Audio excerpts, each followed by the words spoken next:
Hi, welcome back to the channel. Today we're making sweet potato buns, like using sweet potatoes.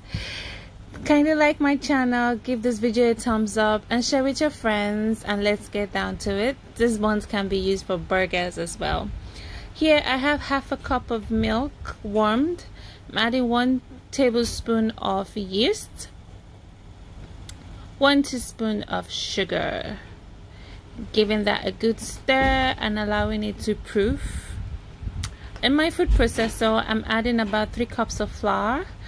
I basically don't have a standard mixer, which would have worked very well for this recipe, but hey, what can I say, we'll use food processor. Now I'm adding half a cup of brown sugar. You can use white sugar, you can use just honey, whatever works for you. A teaspoon of salt, and we're going to mix that together. It was late. You can actually use a bowl and a spatula, but it was late, I was tired, and I decided to bring out my food processor and just get this thing over and done with. So once that has been combined, now we're going to add our wet ingredients. 1 whole egg, our mashed sweet potato is coming up next. I have about 1.5 cups. You can add 2 cups or thereabout. It all depends on you, but I really do like my sweet potato buns to have more sweet potatoes than the flour itself.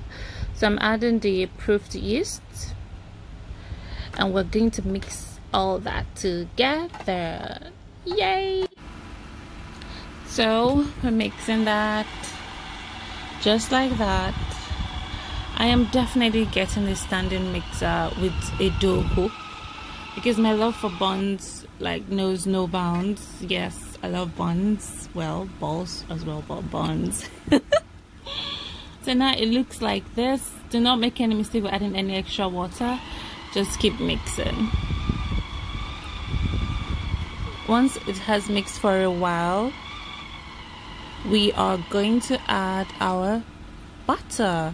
The butter was brought out and allowed to rest until it was at room temperature, so it's kind of soft, and we're going to add it in bits just like that, and we're going to mix it until we've added all our 90 grams of butter.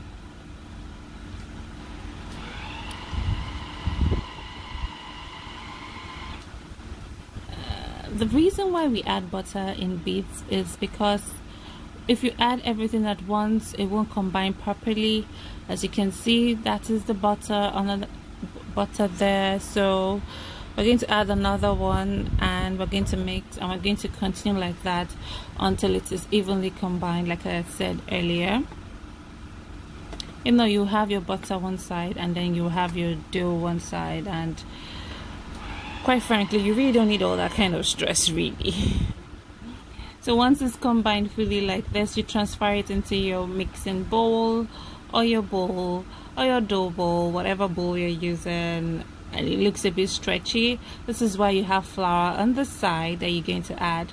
As with all doughs that requires yeast, there are a lot of varying factors from recipes that you might get. So if it's too dry, add a bit of water. If it's too wet, add flour to it, and then combine it together until it forms like a ball, and then you cover and allow it to rise for about 2 hours. Once it's risen like this, look at that, I almost transferred it to a non-floured table, but you shouldn't do that. So lightly sprinkle some flour on it like I have done and corrected myself, and then transfer your risen dough onto the lightly greased surface, I meant to say. And now you deflate it just like that with your fingers, like you would have done a pizza dough. Just look at that. Once you've done that, it's now time for us to divide it into sections or pieces or whatever you want to call it. Just look at how gorgeous it looks. Very gorgeous, I know. Now taking each piece let me show you. I took the outer one. You press it down on the surface, and then you bring the outward corners inward, like slightly grease your palm, and then you roll it out. Roll, roll, roll, roll, roll until it forms a ball like that, and then you place it on your prepared pan that has parchment paper, and then you cover it again for another 45 minutes to rise and to look gorgeous like this. Then you egg wash it and bake it in the oven at 200 degrees Celsius for about 25 to 30 minutes until it is brown. And it's ready, guys. Just look at how gorgeous that thing is. Thank you so much for watching. Don't forget to like this video and give it a thumbs up and subscribe.